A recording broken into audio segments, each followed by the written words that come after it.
Sir, जो कल केंद्र सरकार ने फैसला किया है, उसे आप किस तरीके से देखते हैं? कल का जो फैसला केंद्र सरकार के उन कर्मचारियों के लिए है जो 1 जनवरी 2004 के बाद भर्ती हुए हैं, वो फैसला हमारे नई पेंशन स्कीम के से जो कवर थे उनके लिए बहुत अच्छा है। उनको आधी पेंशन मिलेगी सैलरी का, और उन पर उनको महंगाई राहत मिलेगी, उनको वृद्धि पेंशन मिलेगी, उनको मिनिमम पेंशन मिलेगी, उनको लमसम अमाउंट मिलेगा। और जो लोग अभी तक रिटायर हो गए हैं इस नई स्कीम के, वो भी यूपीएस स्कीम में ला करके लाभान्वित होंगे।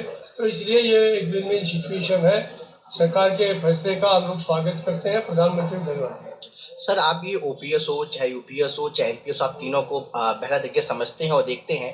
कितना आप बेहतर इसको देख रहे हैं? जो ओपीएस था, जिसकी मांग लगातार की जा रही थी, उसके बाद अब जो यूपीएस आया है, इसको आप कितना बेहतर मान रहे हैं? और इससे कितना बड़ा लाभ होगा केंद्रीय कर्मचारियों को? क्योंकि एक बहुत बड़ी एक आबादी है केंद्रीय कर्मचारियों की जो लगातार इसकी मांग कर रही थी। वर्तमान परिस्थितियों में जो यूपीएस का फैसला आया है, मैं समझता हूँ उससे अच्छा फैसला नहीं हो सकता। और इससे 23 लाख कर्मचारी और उनके परिवारों का ही फायदा नहीं होगा। ये फैसला राज्यों में भी जाएगा, वहाँ के शिक्षकों को इसका लाभ मिलेगा, वहाँ के निगम कर्मचारियों को इसका लाभ मिलेगा, राज्य कर्मचारियों को इसका लाभ मिलेगा।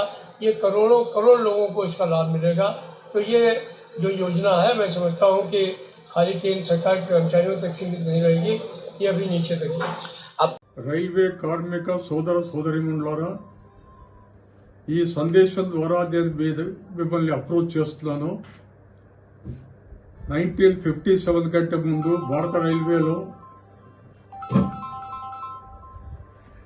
లిబరలైజ్డ్ పెన్షన్ స్కీమ్ లేని క్రమంలో ఎన్ఎఫ్ఐఆర్ కృషి ఫలితంగా 1957 సంవత్సరం నుండి లిబరలైజ్డ్ పెన్షన్ స్కీమ్ అనగా రైల్వే సర్వీసెస్ పెన్షన్ రూల్స్ అనేటువంటి ఒక స్కీమ్ సాధించుకోగలిగాం. ఆ స్కీమ్ను మెరుగుపరుచుకున్నాం. కానీ 22 డిసెంబర్ 2003న కేంద్ర ప్రభుత్వం ఆర్డినెన్స్ ద్వారా కాంట్రిబ్యూటరీ పెన్షన్ స్కీమ్ అనగా నేషనల్ పెన్షన్ సిస్టమ్ను అమలు చేసిన క్రమంలో 2 జనవరి 2004 నుంచి జాయిన్ అనేటువంటి కార్మికులకు ఘోరమైన అన్యాయం జరిగింది. ఈ ఎన్పీఎస్ కు జన్మనిచ్చినటువంటి ఏఈఆర్ఎఫ్ జాతీయ నాయకులు అనే నిజాన్ని మీరు గుర్తించండి. ఎన్పీఎస్ ట్రస్ట్ లో వారు అధికార రీత్యా భాగస్వాములు. ఆనాటి నుంచి ఎన్ఎఫ్ఐఆర్ ఎన్పీఎస్ వ్యతిరేకంగా పోరాటం చేస్తూ వచ్చింది. ఆగస్టు 24, 2024న యూనిఫైడ్ పెన్షన్ స్కీమ్ అనేటువంటి స్కీమ్ను ప్రకటించారు. దీన్ని కూడా ఎన్ఎఫ్ఐఆర్ వ్యతిరేకిస్తున్నది. కారణం ఏంటంటే కార్మికుని యొక్క జీతంలో 10% ప్లస్ డిఏ ప్రతి నెల డిడక్షన్ అయినప్పుడు ఆ అమౌంట్ రిటైర్మెంట్ అప్పుడు ఇచ్చేటువంటి అవకాశం లేకుండా పోయింది యూపీఎస్ ద్వారా. కనుక యూపీఎస్ ను యూనివర్సల్లీ పాపులర్ స్కీమ్ చేయాలా అనేటువంటి డిమాండ్తో ఎన్ఎఫ్ఐఆర్ ప్రధానమంత్రికి లేఖ రాయడం జరిగింది.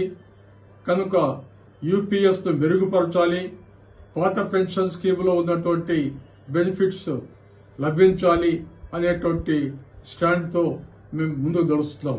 కనుక ఎన్పీఎస్ కు జన్మనిచ్చిన ఏఈఆర్ఎఫ్ యూనియన్లకు మీరు దయచేసి ఓటు వేయకుండా ఎన్ఎఫ్ఐఆర్ యూనియన్లకు సౌత్ సెంట్రల్ రైల్వేలో south central railway employees Sangh రైలిజం గుర్తుకు ప్రతి ఒక్క ఓటు వేయించి గెలిపించాల్సిందిగా నేను ప్రార్థిస్తున్నాను.